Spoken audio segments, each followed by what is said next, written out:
Muy buenas tardes, sean todos bienvenidos a su programa Seguridad y Defensa Hoy, transmitido por la plataforma de Radio Funglode, como una iniciativa del Centro de Seguridad y Defensa CECEDE. Soy Jorge Corporán y estaré con ustedes junto a mi compañero Eddie de Gracia, quien está con nosotros. Saludos, doctor Eddie, ¿cómo se siente? Saludos, doctor Jorge Corporán. Bueno, muy contento de esta nueva iniciativa, de este programa, Seguridad y Defensa, a través de Radio Funglode y que siempre pues nos prestigia llegar a ese público que constantemente está pendiente a esos contenidos tan académicos, tan importantes que nosotros siempre, con mucho empeño, pero con mucho agrado le traemos.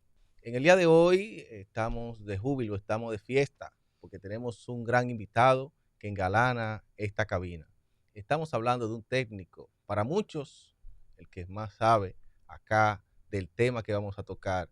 Estamos hablando del doctor Osiris de León. ¿Cómo se siente, doctor, el día de hoy? Saludos Jorge, saludos Eddie, saludos a todo el pueblo dominicano. Contentísimo de estar conversando con ustedes aquí. Gracias inmensa por la cortesía, la amabilidad y la distinción de convocarnos a esta conversación. Y ojalá que los temas que nosotros tres vamos a abordar esta tarde, pues llenen las expectativas del pueblo dominicano.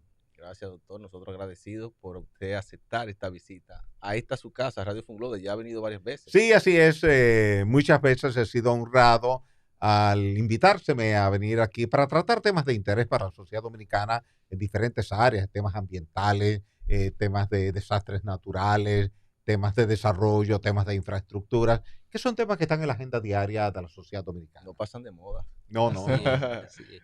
Bueno, por supuesto, doctor, iniciando, y siempre usted es un referente para darnos respuesta Gracias. sobre estos temas, el cambio climático, la situación que ya está ocurriendo, las normativas internacionales que ya comienzan a ser comparativas también con la República Dominicana, hay una inversión extranjera directa que requiere también esas normativas. ¿Qué ha pasado en la República Dominicana? ¿Podríamos decir que hay un estándar o hay planes de crear un manual específico en las construcciones que podríamos ver ya, pues que sea aplicable y que sea algo, pues, profesionalmente y que genere niveles de calidad en la construcción? Mira, Eddie, ese tema es sumamente importante para el presente y para el futuro de la sociedad dominicana. 30 años atrás, quizás tú y yo no hubiéramos estado hablando de cambio climático. Pero desde que el IPCC, que es el panel intergubernamental para el cambio climático, que actúa como brazo científico en materia de cambio climático de la Organización de las Naciones Unidas, comenzó a advertir que había una correlación muy exacta, muy precisa, entre el contenido de dióxido de carbono en la atmósfera y los niveles de temperatura en el planeta Tierra. A la comunidad científica le quedó claro que el cambio climático era una realidad porque la ciencia se nutre de datos. Y cuando tú veías los datos del observatorio Mauna Loa de Hawái, arrastrados por décadas, y tú tomabas los datos de la Organización Meteorológica Mundial a nivel de la temperatura media del planeta Tierra, era evidente que antes del periodo industrial, tú tenías cerca de 280 partes por millón de CO2 en la atmósfera y que ya para 1950 eso estaba en el orden de 350, 360 y que hoy día está en 430 partes por millón. Cuando tú graficas eso en función del tiempo y se te ocurre ponerle al lado la gráfica de las temperaturas versus concentración de CO2, tú vas a ver que son exactamente iguales. Por eso a los físicos, a los químicos, a los meteorólogos, a los geólogos, no le quedó ninguna duda de que había una correlación exacta, causa-efecto. CO2, incremento de las temperaturas. Ahora, ese incremento de la temperatura evidentemente se refleja en más calor que tú sufres, sobre todo en la franja tropical, y tú vives en el trópico de Cáncer, entre latitud 18 y 20 grados norte. Eso implica mayor tasa de radiación solar sobre la superficie del mar, sobre todo entre mayo y diciembre de cada año. Y cuando el agua está por encima de 27 grados Celsius, comienza un proceso de evaporación. Ese aire caliente pesa menos que el aire frío que está arriba en los niveles medios de la troposfera y evidentemente el aire caliente va a subir, va a desplazar el aire frío que está allá, ese aire va a bajar y te va a generar una convectividad. Y esa convectividad deriva en un centro de baja presión. Y ese centro de baja presión deriva en ¿qué? En una tormenta. Y la tormenta evoluciona ¿a qué? A un huracán. Y tú lo acabas de ver con Melissa. Melissa se pasó una semana al sur de República Dominicana como una simple y lenta tormenta, desplazándose a 4 kilómetros por hora, con viento máximo sostenido de 80 kilómetros por hora. Toda la prensa nacional me consultó al respecto. Le dije, esperemos a que se mueva hacia el Caribe occidental, donde hay alta temperatura. Ahí va a evolucionar rápidamente y se va a convertir en un huracán monstruoso.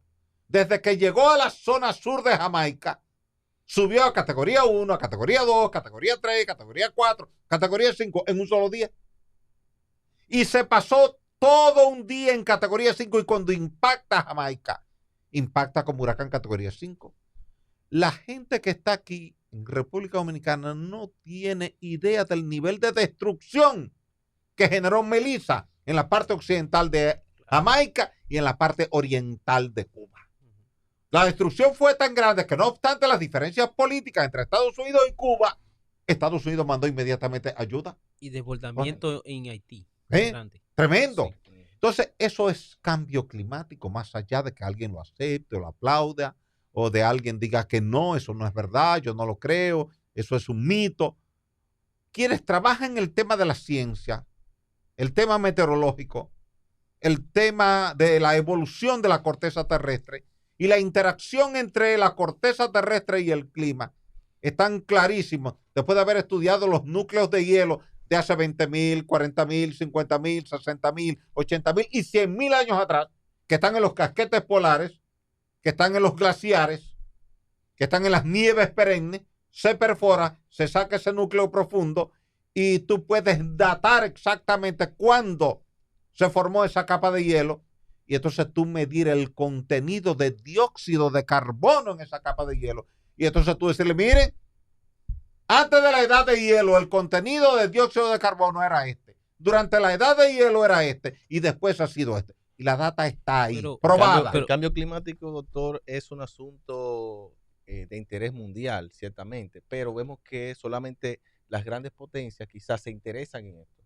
¿Qué está haciendo la República Dominicana con relación al cambio climático? ¿Tiene algún programa que está aportando para luchar o combatir esto? Así es, mira, para 1970, y se lo dije la pasada semana a la prensa que me consultó al respecto, el 99% de la energía eléctrica que se producía en República Dominicana venía como derivados del petróleo. Búnker C número 6 y Búnker C número 2. Hoy día, el Búnker C número 2 no se utiliza más y el del número 6 estamos usando un 11%. Quiere decir que el 11% de tu canasta eléctrica hoy día es de derivado del petróleo. Lo otro viene de carbón mineral, de gas natural, de energía solar, de energía hidroeléctrica, de energía eólica y de biomasa. Por tanto, nuestra canasta eléctrica ha ido evolucionando hacia las renovables. Quizás no con la celeridad con que nosotros quisiéramos, pero sí avanzando y eso es buena señal. Segundo tema. A nivel industrial y residencial hemos ido evolucionando a equipos más eficientes. El acondicionador de aire que Eddie tiene en su casa hoy día ya no es tan ineficiente como el que usaba su madre o su padre 30 años atrás. Eso cambió por completo. Hoy día todo el distribuidor de acondicionador de aire te vende un equipo eficiente. Consume menos energía para darte el mismo nivel de confort en términos de la temperatura interior de tu oficina o de tu casa. Eso se traduce en menor emisión de dióxido de carbono a la atmósfera. No obstante que República Dominicana apenas aporta el 0.00025% del total. Quiere decir que la contabilidad nuestra en términos de emisiones, cuando tú la pones al lado de China, que aporta el 28%, o de Estados Unidos, que aporta el 20%, no cuenta. Es decir, donde hay que pagar una cuenta de 100,000 pesos y tú dices yo tengo 50 centavos, eso no cuenta.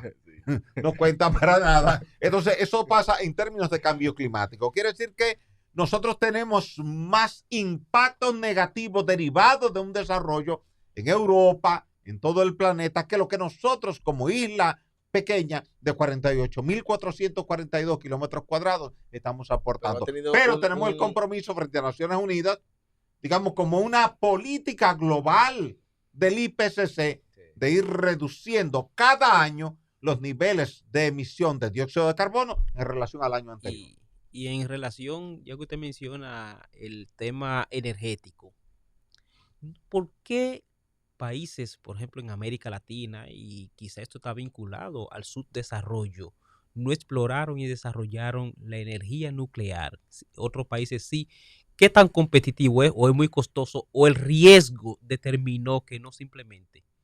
Lo último que tú planteas, mira, para tú tener la aprobación de la OIEA, Organización Internacional de Energía Atómica, que hoy día se le llama más Agencia Internacional de Energía Atómica, con sede en Viena, luz verde para tú instalar una planta nuclear, tú necesitas que los países de la región te den una no objeción.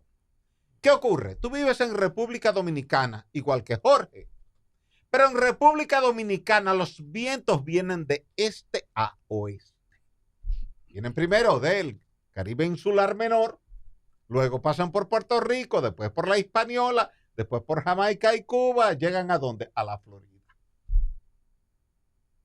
Ahí está la llegan a Luisiana, llegan a Alabama, sí. Llegan a Texas, la objeción viene, llegan a Carolina del Sur y del Norte, llegan a Atlanta. Una emergencia, yo te sabe dónde va a llegar esas partículas. Llegan a Washington. Claro. Entonces, si incluso llegan a Washington no va a levantar su mano aprobando la instalación de una planta nuclear en Puerto Rico o en Barbados o en Guadalupe o en República Dominicana o en Haití o en Jamaica. Lo que pasó con Chernobyl. Además de la responsabilidad. Al final es otros países alrededor que tienen las grandes consecuencias. Mira, el peor desastre nuclear que hemos tenido en el planeta fue el de Chernobyl. Que en principio se ocultó, pero luego las evidencias eran tan grandes que no había forma. Y después lo de Fukushima. Sí, Fukushima, que fue el 11 de marzo del 2011 a raíz de un terremoto de magnitud 9.2 en Sendai y que generó un tsunami que pasó por encima del muro de contención. El agua entró, dañó las bombas de agua de uno de los reactores nucleares y por tanto el reactor se sobrecalentó y al sobrecalentarse ya tú no tienes nada que hacer si hay un sobrecalentamiento de un reactor que tiene uranio enriquecido. Eso generó una pluma de contaminación ambiental en toda la región. De hecho, yo participé en una reunión de la OIEA en Viena representando a República Dominicana, donde ese era uno de los temas de la agenda. El rastreo, el monitoreo, la cartografía, porque tú tienes equipos monitoreando en el aire el nivel de radiación. Y con eso entonces tú haces una carta de concentración de radioactividad anómala. No es que no haya radioactividad en el aire, siempre hay radioactividad, pero tú andas buscando el nivel umbral y de ahí hacia arriba cuánto sube, cuánto hace el pico. Y por eso fíjate que no se estaba consumiendo el arroz de Japón, ni el agua embotellada de Japón, ni las frutas de Japón, ni los cereales de Japón, nada. ¿Por qué? Porque estaba demostrado que estaban cargados de radioactividad a partir del momento del accidente nuclear de Fukushima. Fue entonces cuando la Unión Europea se reunió y dijo, miren, vamos a pagar, aunque sea por un tiempo, las plantas nucleares, todas, porque estamos ahora bajo un alto riesgo que puede venir sobre nosotros mismos porque el viento que va hoy puede venir mañana en dirección contraria por una situación meteorológica particular. Tú lo ves aquí. De día tú tienes el viento que viene de este a oeste, pero de noche viene de sur a norte. Y a veces se te invierte y viene de norte a sur, dependiendo de cómo están las temperaturas. Y muchas veces tú has visto que la humedad de Duquesa te llega al distrito. Eso es un momento donde el viento está viniendo de norte a sur. Pero otras veces tú tienes una situación meteorológica particular, tienes un centro de baja presión, cambia el sentido del viento. Entonces, conociendo la Unión Europea de que eso es una realidad, mandaron a apagar todas las plantas nucleares y tuviste que Francia las apagó, Alemania las apagó, todo el mundo estaba apagando. Ahora se está retomando nueva vez, pero se está estudiando a nivel científico cómo tú poder manejar la reacción nuclear sin el peligro de un escape que pueda comprometer a la sociedad. Doctor, ¿qué ha pasado con el gas natural, por ejemplo? El gas natural, en principio, hubo una época acá en República Dominicana que se estaba promoviendo bastante Sí. los vehículos, pero ya como que ha habido una decadencia con relación al uso de vehículos con gas natural. Más sin embargo, cuando el presidente Luis Abinader, en su primer mandato acá, él inició una promoción de los vehículos eléctricos, por otro lado. Sí. Y también eso como que ha decaído. Ok. Yo supongo que son aspectos que pueden mejorar y aportar bastante al cambio Cierto. climático. Sí, cierto. ¿Qué ha pasado con ese tema que no se encuentra en la agenda? Lo que tiene que ver es el actualmente? entorno. Mira, cuando tú hablas de utilizar gas natural, que emite un 25% menos de CO2 que los derivados del petróleo, tiene que ver en el entorno del mercado y los precios en el mercado. Cuando los precios del gas natural están bajos, todo el mundo anda buscando gas natural y montan plantas de gas natural. Tú la planta de gas natural que tenías que ir a la de AES Andrés, de 325 megavatios. Pero eso motivó que se instalara después los Minas 5 y los Minas 6. Luego los Minas 7. Ahora las de San Pedro, que era antes Coyentri, fue adaptada y hoy día trabaja con gas natural. Quiere decir que tú tienes Quisqueya 1, Quisqueya 2 y CPEN están trabajando con gas natural. Ahora bien, ¿qué pasa? El gas natural es menos costoso en la medida en que la demanda está equilibrada. Cuando se dispara la demanda, por ley de oferta y demanda, ustedes lo saben mejor que yo, ¿qué pasa con el precio? Sube el precio. Y entonces cuando sube el precio, la gente dice, pero me está saliendo muy caro, cada kilovatio hora que estoy produciendo, voy a buscar una medida alternativa. Y ahí se cae de nuevo. Entonces no hay tanta producción de gas natural en la región. Fíjate que la Unión Europea estuvo dependiendo del gas natural de Rusia. Y a raíz de la situación entre Rusia y Ucrania, pues muchos países se quedaron algunos días sin suficiente gas natural y eso le estaba creando una crisis y tuvieron rápidamente que introducir alternativas. No pasa así con el carbón mineral. Estados Unidos tiene todo el carbón mineral del mundo. Por eso tú puedes tener unidades como Punta Catalina 1 y Punta Catalina 2, cada una de 360 megavatios. Entre las dos te suman 720 megavatios. Le sumas a Itabo 1 y a Itabo 2, cada una de 125 megavatios. Le sumas a Distral Barahona de 50 megavatios, específicamente 45 megavatios. Uno lo redondea a 50, pero son 45, que trabajan con carbón. Entonces tú tienes en gas natural hoy día un 39% de toda la energía del país. Y en carbón mineral tienes un 30% a nivel nacional. Pero solamente Punta Catalina te está produciendo el 22% de la energía total del país en base a carbón. Y es más barato que el gas natural. Por tanto, los gobiernos en todas partes se decantan por la solución menos costosa para evitar los déficits fiscales. Entonces, eso hace que cuando el gas natural está alto, por eso muchas plantas son duales. Te pueden trabajar con gas natural, pero te pueden trabajar con búnker C. Entonces, ¿cuál combustible está más barato? Ese es el que compro. En Bolivia, que es un productor grande de gas natural, la crisis de los combustibles determinó el cambio de gobierno. O sea, solamente quizás para su exportación. Ni siquiera lo tienen como una alternativa propia para ellos. Así es.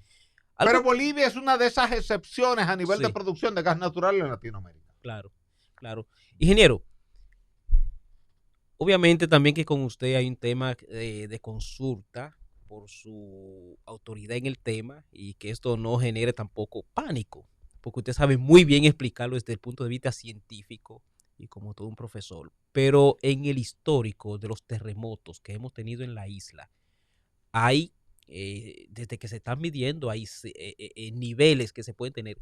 ¿Qué proyección, o eso es incierto, se podría dar en la isla de algún terremoto? ¿Proyectan un nivel o en función del histórico que se ha tenido? Sí. Mira, si nos vamos al histórico, Eddie, ¿qué es lo que tú planteas? El histórico te registra 10 grandes terremotos. Devastadores. Puerto Príncipe ha sido destruida 2 veces. Devastadores. Devastadores. Sí. Bueno, tuviste la devastación de Puerto Príncipe el 12 de enero del 2010. Sí. Quizás mucha gente no sabe. Pero ese fue menos de 7. Menos de 7. No fue 7. Al principio se reportó como 7.1, después se corrigió a 7.0. Pero, Eddie, está registrado como el segundo terremoto que más muertes ha provocado en el planeta Tierra. Solamente superado por el terremoto de China, que mató 850,000 personas. Este mató 316,000 personas, Sí. aunque algunas agencias internacionales de cooperación estiman que la cifra se aproxima a 500,000. Son Yo estuve allá, 350 mal contadas. sí, yo fui de los, esa es la expresión que utiliza la Sí. gente, Jorge. Sí. La gente dice, porque ese es el dato que dio el gobierno Sí. y el que manejan los organismos oficiales en términos de ayuda, 316,000. Pero, mira, yo que llegué allí, pocas horas después del terremoto, llegué a un helicóptero y recorrí todo Puerto Príncipe en el helicóptero y fotografié. De hecho, las primeras fotos que los principales periódicos dominicanos publicaron, fui yo que las compartí desde allá. Estábamos Willy Rodríguez, Sergio Elena y yo sobrevolando un helicóptero que nos prestó Amable Aristi Castro para ver aquello. La verdad es que sobrecoge. Tú ver desde el aire, barrios completos pulverizados, todo en el suelo. Y tú aterrizar en algún lugar en el helicóptero y tú oír el llanto frente a la impotencia del ser humano que no tiene capacidad para levantar esos bloques y sacar gente que está atrapada y que está viva. Por eso todos los países de la región tienen que hacer inversiones importantes en equipamiento de emergencia.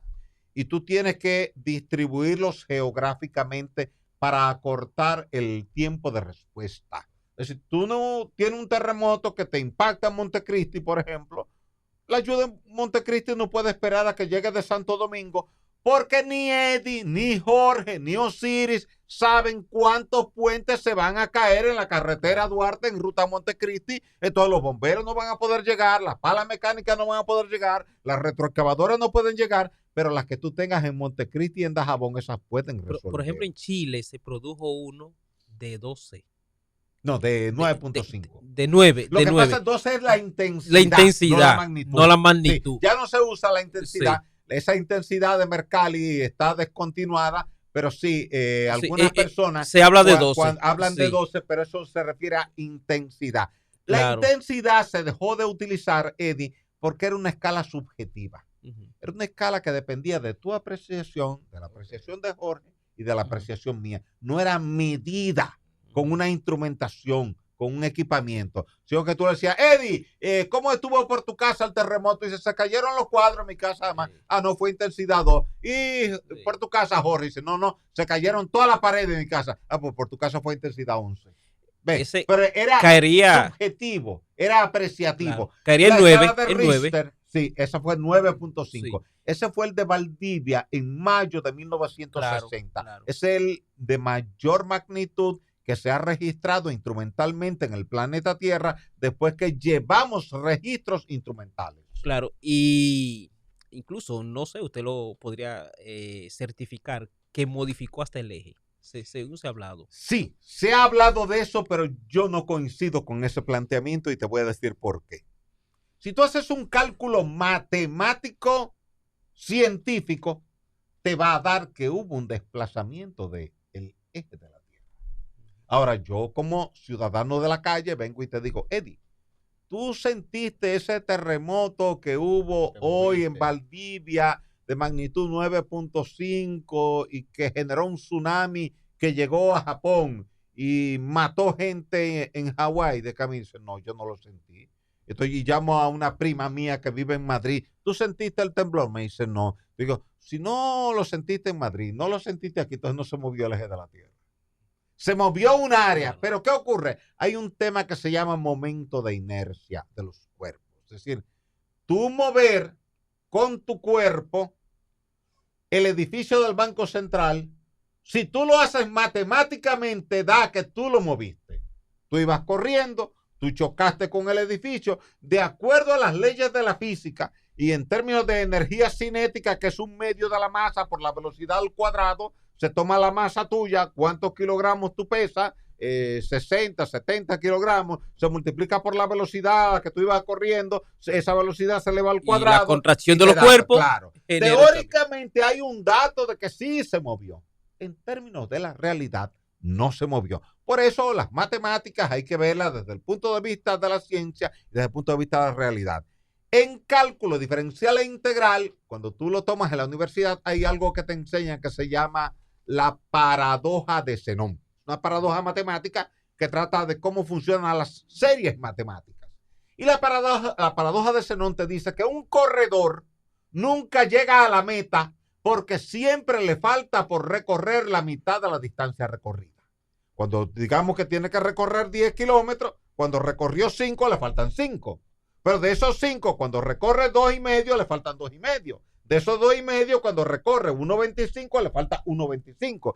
Y así, entonces la matemática dice, eso se va haciendo pero tan pequeño que tiende al límite, tiende al infinito, matemáticamente, pero en la realidad el corredor cruza la meta y sigue de allá. Entonces por eso se llama la paradoja de Zenón. ¿Por qué una paradoja? Porque matemáticamente el corredor nunca llega a la meta, pero en términos físicos llega a la meta, la cruza y sigue más allá. Lo que explicó Einstein, cuando un cuerpo va, por ejemplo, en un tren o un avión, Sí. a la velocidad que va, pero él va a otra velocidad. Sí. Doctor, claro. la República Dominicana está preparada para un desastre natural como un terremoto de alto grado, porque vimos, por ejemplo, el desastre, la tragedia de la discoteca Yeset, por ejemplo, y vimos cómo había un desorden, podemos decir en principio, con relación a los órganos de rescate. ¿Qué tiempo duraron ellos levantando escombros solamente con ese espacio? Imagínese usted con un gran terremoto en la República Dominicana. ¿Estamos preparados nosotros, los organismos de seguridad, Jorge, para enfrentar esto? En la realidad, porque hay que decir las cosas como son, ningún país está preparado para un gran terremoto. Trata de prepararse. Fíjate que en Japón tú tuviste un evento sísmico antes de ayer. Sorprendió a muchísima gente. A muchísima gente.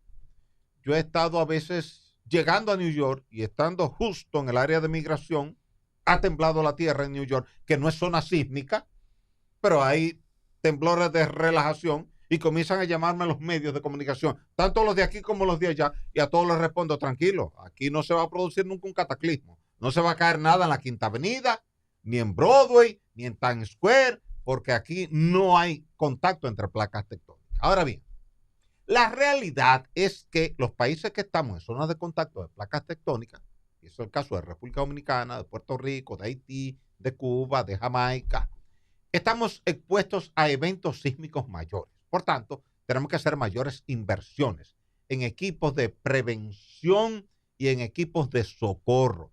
Tú tienes que tener el mayor equipamiento necesario. ¿Por qué se te arma un caos? Porque todos tratamos de acudir a dar respuestas sin que haya una línea de mando definida en ese momento. Todos tratamos de ayudar de buena fe, con la mejor intención. Llegan los bomberos con buena intención, llega el COE con buena intención, llega la Defensa Civil con buena intención, llega la Cruz Roja con buena intención y llegan los vecinos, Eddie, también con buena intención. Entonces todos tienen buena intención y de repente nos chocamos, nos pisamos los pies, pero todo el mundo lo está haciendo de buena fe. Ahora, ahí es donde tú tienes que tener un protocolo operativo para el día que, en lugar de que sea el techo de una discoteca que colapse, tú tengas 20,000 techos que colapsen y tú tengas que acudir a dar respuesta a esos casos. En Haití colapsaron 400,000 estructuras, incluyendo el Palacio Nacional, incluyendo la Catedral, el Hotel Montana. Todos los ministerios se cayeron en Haití. Yo fui a visitar toda la ciudad y me quedé muchos días haciendo un inventario de todo lo que se había dañado. Lo hice también en Puerto Rico, lo hice también en Guatemala, en San Pedro Zacatepeques, cuando tuvimos ese sismo allá. Lo hice en Ecuador, en la zona de Manta, la zona de Pedernales. Lo hice en Turquía, en la zona de Gaziantep, Caramamara, Adana, Hatay, que fue la zona impactada hace 3 años. Me pasé toda una semana haciendo un inventario de daños y estudiando las causas, el por qué. Y el de Managua, el terremoto de Managua. Ese fue más viejo, pero fue devastador. Sí, muy devastador. Fue devastador, claro. Fue devastador el de Managua. Entonces nosotros tenemos suficiente experiencia acumulada en Latinoamérica a nivel de daños. Así, podemos hacer un listado, así como tú mencionas, el caso de Managua. Entonces poner todo eso, el caso de Caracas, el caso de Haití. Y el de México. México en el 85, claro. Y después en el 97. Devastador. Y fíjate que el epicentro del terremoto de México en el 85 fue en el estado de Guerrero y estaba a 440 kilómetros de distancia. Y fue el terremoto que más enseñó de que el evento sísmico que hace más daño no es el que está más cerca, sino el que más amplifica en un suelo flexible. Y el de Cartago en Costa Rica también. También. Sí. O lo que tú has tenido en Italia. Sí, el Pompeya. Sí, toda esa zona ha sido impactada. Ese protocolo, doctor, se ha elaborado, no se ha hecho esfuerzo para la elaboración. Se ha ido elaborando, nuestros organismos de socorro han ido avanzando positivamente. Tú sabes que ahí hay un conflicto entre lo que tú quieres y lo que tú puedes. Porque recuerda que hay una sociedad y Eddie trataba de darlo a entender cuando hacía la pregunta. La sociedad es un poquito reactiva a que le hablen de desgracias, de tragedias. La gente no quiere que tú le hables de que un huracán va a impactar o que de que un terremoto va a ocurrir, porque la gente entiende que tú estás tratando de atraer la mala suerte. Sí. Y hay gente que te lo dice, a mí no me gusta verlo a usted porque es que usted habla de terremotos y yo le tengo miedo a los terremotos.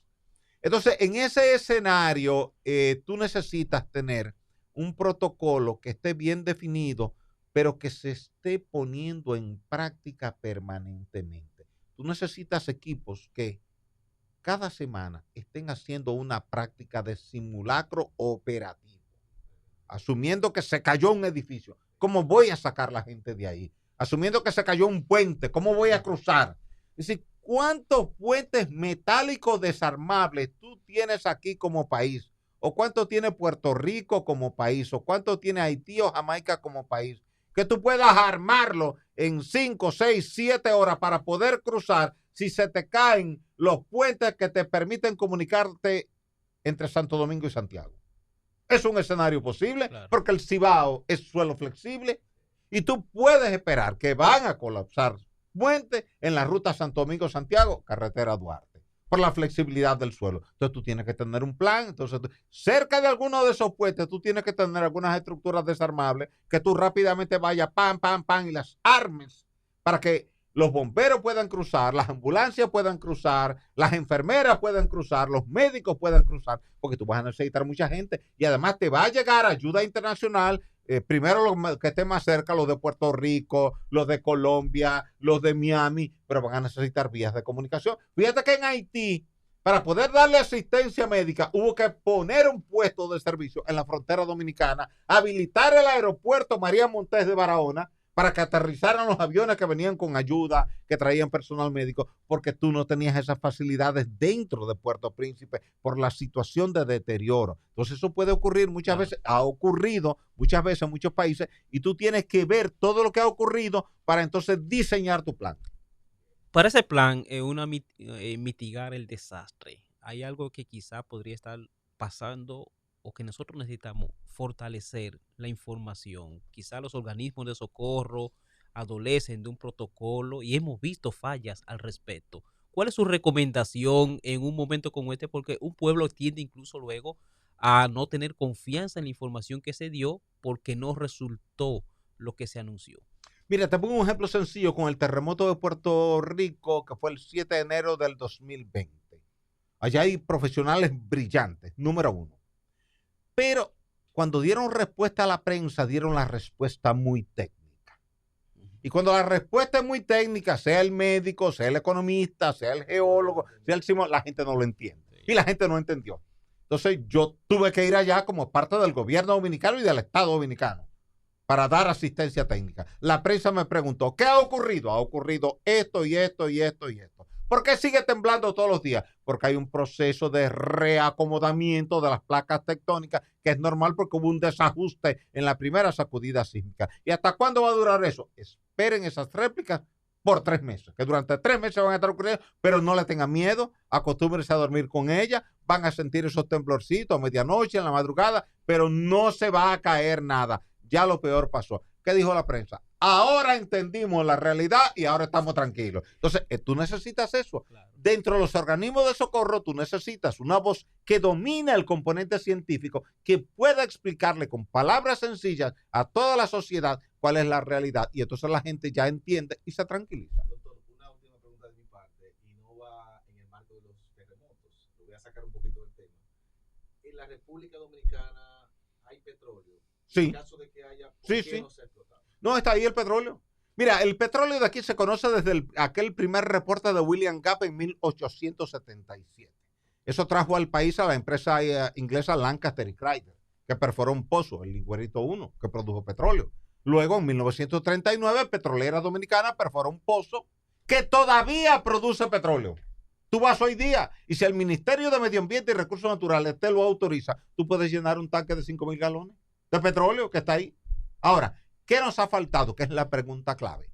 Que nosotros como país nos pongamos de acuerdo en que si hay un recurso importante, energético, en el subsuelo dominicano, debemos explorarlo. Nos hemos cruzado de brazos desde el 39 para acá, esperando que sea una empresa extranjera que venga a explorar, cuando nosotros pudimos haber sacado 2, 3, 4, 5 millones de dólares cada año para destinarlo a un programa de exploración continua y quizás hace años que ya hubiéramos descubierto dónde está el depósito principal y hubiéramos estado explotando. Yo soy partidario de que el Estado dominicano invierta pequeñas cantidades de recursos en la exploración y explotación de minerales, incluido el petróleo, más allá de que alguien te critique y te diga, pero ese dinero invierte a lo mejor en escuelas, en medicinas, en hospitales, en calles, aceras, porque siempre tú vas a encontrar cierta resistencia, cierta negatividad de la gente a lo que tú hagas, no importa que lo que tú hagas sea conveniente para ellos. La gente no evalúa lo bueno en el corto plazo, lo evalúa con el paso del tiempo. Dice, caramba, sí, pero cuando a ti te llevaron a la escuela la primera vez, tú no querías ir a la escuela porque tú querías jugar, entretenerte en tu casa, viendo televisión, oyendo radio, jugando en el patio o en el parque. Ahora, después de adulto, tú dices, caramba, pero qué bueno que mi mamá y mi papá me llevaron a la fuerza a la escuela y yo hoy soy un profesional gracias a eso. Así son las decisiones que hay que tomar en la sociedad. Entonces yo creo que siempre la administración pública está llamada a tomar decisiones en representación de todos y esa es una decisión que hay que tomar. Explorar petróleo en el subsuelo porque tú tienes ya cerca de 150, 160 años de historia petrolera en la República Dominicana y eso hay que darle forma para beneficio del pueblo dominicano. Excelente, doctor. Más que agradecido de esta entrevista. El aprendizaje siempre al más alto nivel con el doctor Osiris de León. Gracias. Eddie, doctor. Gracias, Bueno, Jorge. por supuesto que tener al doctor Osiris nos llena a nosotros de un alto privilegio en función de esa autoridad profesional y que de una forma magistral tiene esa capacidad de poder ilustrar los temas y poderlo explicar. Y el pueblo queda muy convencido y usted se ha ganado un espacio en la sociedad dominicana Gracias. con esa autoridad que tiene. De manera que para nosotros también es un alto honor tenerlo en este programa y las puertas siempre estarán abiertas. Gracias inmensa, Eddie. Gracias, Jorge. Gracias al pueblo dominicano. Así Abrazos y bendiciones para todos. Agradecer a ese público que fielmente conecta con nosotros cada martes en su programa Seguridad y Defensa Hoy. Invitarles a que nos sigan en nuestras redes sociales personales, @Jorge Corporán, @Eddie de Gracia y también @Radio Funglode. Recuerde que si desea ver este video y otros más, puede conectar a la plataforma de YouTube, @Radio Funglode en YouTube. Así que nos vemos en otro episodio más de su programa Seguridad y Defensa Hoy.